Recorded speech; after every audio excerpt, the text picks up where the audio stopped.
Ukitafakari hayo ya shoka la KTN, tuzamie taarifa hii ambapo naibu kiongozi wa chama cha ODM Abdulsamad Nasir amesisitiza kuwa chama cha ODM hakitaruhusu kudhoofishwa kutokana na tofauti na migogoro inayoshuhudiwa chamani kwa sasa.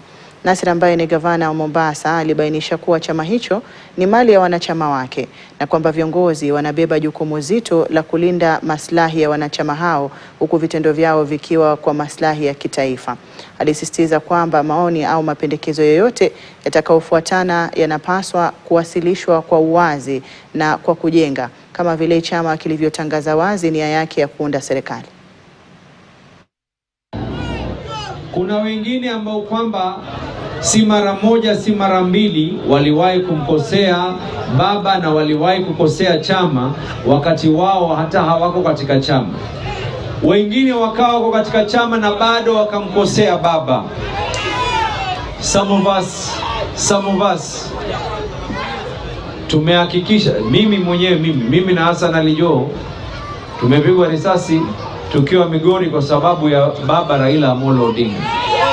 Mimi nimeenda Lamu, nikienda kukafanya kampeni ya ODM Peketoni, nilipigwa na maembe ambayo kwamba ni mabichi kwa sababu ya ODM na umishi hapa. Mimi nimepigana ndani ya bunge, nimepigwa matia gas ya kutosha. Hassan Ali Joho alikuwa ni nukta hivi biashara zake zote ziweze kumalizwa kwa sababu ya ODM.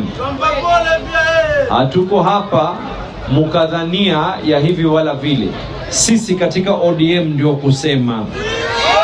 Katika wale wachache, Raila Amolo Odinga kwa kalamu yake, kwa mdomo wake, kwa mapenzi yake alisema anayefaa kuwa deputy party leader wangu ni huu kijana wa Mombasa Abdulsamad Sharif Nasir.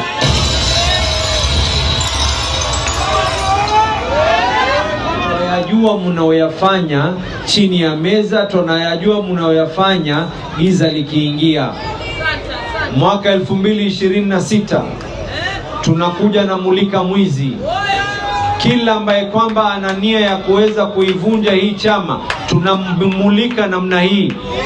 Sisi tuliwachwa katika serikali ya broad base na Raila Amolo Odinga. Na wakati wengi wakichukulia siku ya Boxing Day kama wakati wa